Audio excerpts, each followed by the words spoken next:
This week on the Anxiety Slayer podcast, we're exploring the powerful benefits and unexpected challenges of embracing deep rest. This is really coming up for me right now, Ananga. How about you? It's always there for me. It's something I have to really recommit to. I have such a busy head. Sometimes I can think I'm resting and I'm really not. So, yeah, it's always there for me, that intentionality around rest. I had a challenging sleep a couple nights ago where even with all the tools, with everything I know, I just couldn't shut off my mind. Couldn't do it. And it would ping pong around. I thought, this is nuts. And it just went on and on and on and on for hours. And finally, I got some rest. But I thought, what in the world is happening? And who does this belong to? Is this my, because I seem to cover the gamut of every single thing in my life and yours and the world's. Like, oh, there was absolutely no rest involved in that. Yeah. I find those spells most challenging when you're awake, but you're not 100% awake. Or you haven't got the clarity to direct your mind to make a good choice. That's what I mean. So you're kind of caught by the swirling thoughts. Yeah.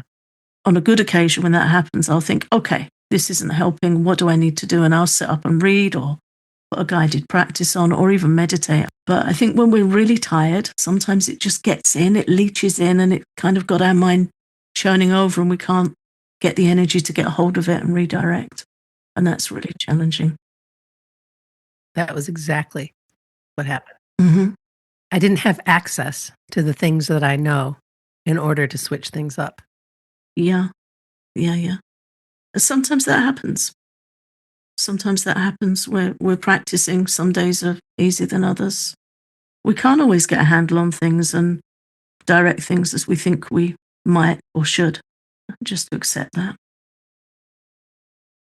And then part of resting too is that push and pull, tug and pull on the things that we need to do. The busyness, oh my goodness, if I rest or allow myself to rest, isn't that lazy? Shouldn't I be doing something else? Shouldn't I be accomplishing something? Yeah. I'll notice sometimes because I work at home that when my husband comes home from work, I'll pop up and be doing something. Yeah. There's a part of me that doesn't want him to think that I'm just, kicking my feet up and eating chocolate and drinking tea all day, that I actually do have a business that and want to be seen as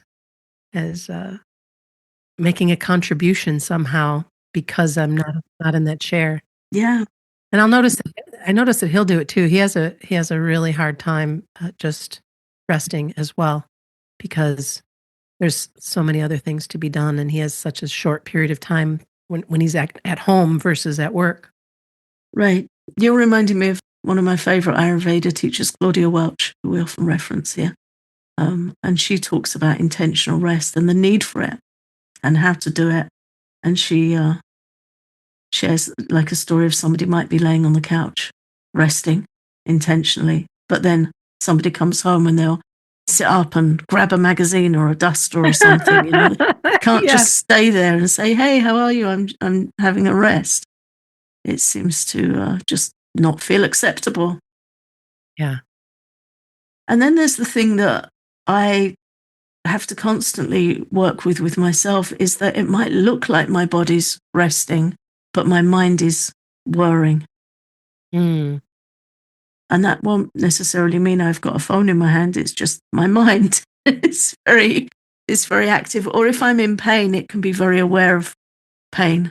And there's kind of a tension that can go with that. So I have to really give myself permission to rest and intentionally let that go. Well, and it's such a wonderful reset to your nervous system when you do allow it. Yeah, it's very necessary. That's what we're talking about, intentional rest versus ceasing activities. So deliberately allowing time for deep rest and knowing that it's different from distraction. Yeah. I'm just going to go scroll on TikTok or Instagram for the next half hour or whatever. Uh, I don't know how restful that really is.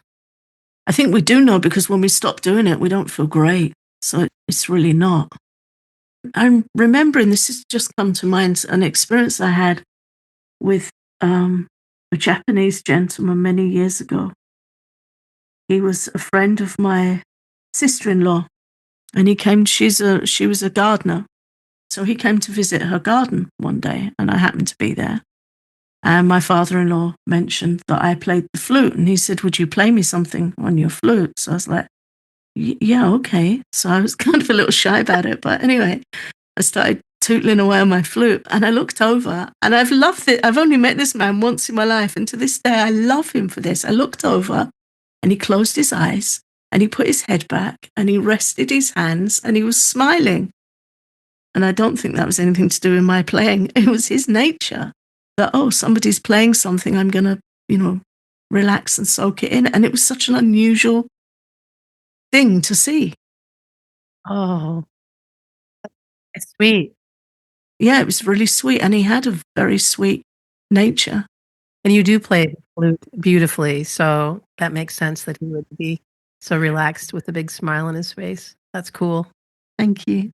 I just thought, it's a different culture, but that's what we need. And when you practice Qigong, one of the most experienced teachers of Qigong around is Chun-Yi Lin. And he always says, decorate your face with half a smile to relax your face and relax your whole body. Giving ourselves permission. And we say this a lot at the beginning of our guided relaxations. Give yourself permission to rest for the next however long, just 10 minutes, whatever the length of the meditation is, to allow ourselves to get maximum benefit from that time and to really be resting our nervous system, because I don't think we do it anywhere near enough. We don't. And when you think about making the choice to add in the breathing practice or guided meditation or body scan, none of this is difficult. None of this takes a lot of time. And yet the benefits are just incredible for healing and for relaxation on a cellular level. Yeah.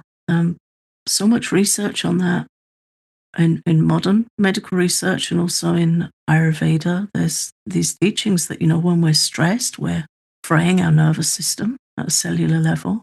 And when we intentionally heal, we're repairing.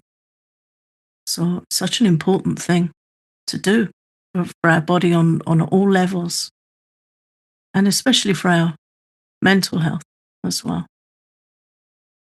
We deserve to treat ourselves with kindness, and especially during those anxious moments, and to trust that the rest is essential for healing, that resting is how we cultivate the energy that we need for doing the things that we love, that bring us joy. I think it's worth looking into a bit as well, learning a bit more about rest and learning what appeals to us. It can be yoga, it can be meditation, it can be free writing to clear your mind. It can be listening to music like my Japanese friend with no distractions. It can be curling up. We used to talk a fair bit on the podcast when we were talking about Ayurveda and the nervous system and this Vata energy that provokes anxiety, curling up, making a nest, getting a blanket, getting a cushion. It's amazing how we just don't let ourselves do that. A few days ago, I was feeling cold and unwell, and there was a blanket right by my chair. And at a certain point, I just said to myself, why don't you get a hot pack and get the blanket and put your chair back and get comfortable? Because I was feeling there were things I should be doing. But then you're bracing yourself. I was bracing myself because my body was uncomfortable. So it's something, depending on our nature, it's something that we might always be working with. But when we're anxious, our mind is particularly active. So it's not as easy to do these things, and yet even more beneficial. when the mind's churned up with this vata energy, it moves fast. Our thoughts are fast, our breathing's shallow, we feel unsettled, and it can be challenging to switch out into a different state. So then it's finding what's the easiest way to deal with that.